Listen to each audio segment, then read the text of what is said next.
यो पुमरीदेखि उता मकालु हुँदै अ, आमा दबलङ हिमालसम्मको यो रेन्ज एभरेस्ट रेन्ज यसमा देखाउन खोजिएको छ। यतातिर यो कालापत्थर यो भ्यूबाट देखिने यो इभिनिङ टाइमको भ्यू हो। यो माउन्ट एभरेस्ट रेन्ज भन्छ यसलाई। यतापट्टि यो माउन्ट एभरेस्ट हो भने यता माउन्ट एभरेस्टको एउटा छुट्टै तलको भाग हिमाल हो। यतापट्टिको भाग चाहिँ अब लोसे र नुप्सेहरू पर्छ।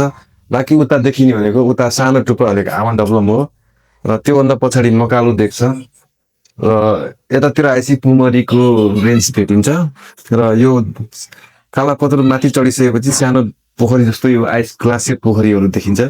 यिनीहरू चाहिँ यो आइस कालापत्रमा हिउँ परेर आइसहरू भएको जस्तो देखाउनु खोजेको र मेन कालापत्र उग्लिँदै गर्दाको बाटो चाहिँ त्यो हो।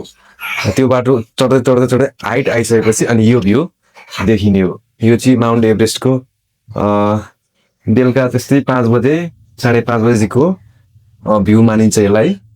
अनि यो एकदम सुन्दर भ्यू। म्याक्सिमम बेस क्याम्प जाने ट्रेकिङ जाने मान्छेहरूले सबैले यही भ्यू हेर्नको लागि नै एबिसी ट्रेकिङ गर्छन्, बेस क्याम्प ट्रेकिङ जान्छन्। र यो चाहिँ बेस क्याम्पको ट्रेकिङ समिट गरिसकेपछि बेस क्याम्प पुगेर अनि फर्किएर आइसकेपछि अनि कालापत्थर बेलुका हुन्छ, बेलुकाको टाइम।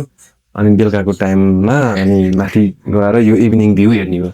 मर्निङमा पनि हेर्न सकिन्छ। मर्निङमा हेर्न चाहिँ अब एकदम चिसो हुने कारणले गर्दाखेरि मान्छेहरू प्रायः जस्तो बेलुका नै भ्यू हेर्न जान्छ। ल लक्किली यो भ्यू हेर्नलाई चाहिँ लक्किली हुनुपर्ने हुन्छ, किन भन्दाखेरि बेलुकाको टाइम म्याक्सिमम कुहिरो हुस्यो लाएर बादल लाएर सबै छोपिन सक्छ।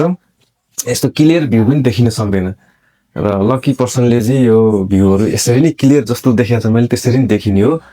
र अनि यो पनि अब जस्तै विन्टर्स र अर्को समर सिजनमा अलिक फरक किसिम हुन्छ।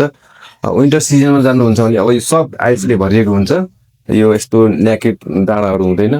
र अनि समरमा गयो भने यो चाहिँ समरको सिन हो। यो चाहिँ समरमा चाहिँ यस्तो खाली डाँडाहरू अलिअलि आइसहरू देखिन्छ अनि माउन्टेन पनि अलिक धेरै आइस स्नो धेरै हुँदैन।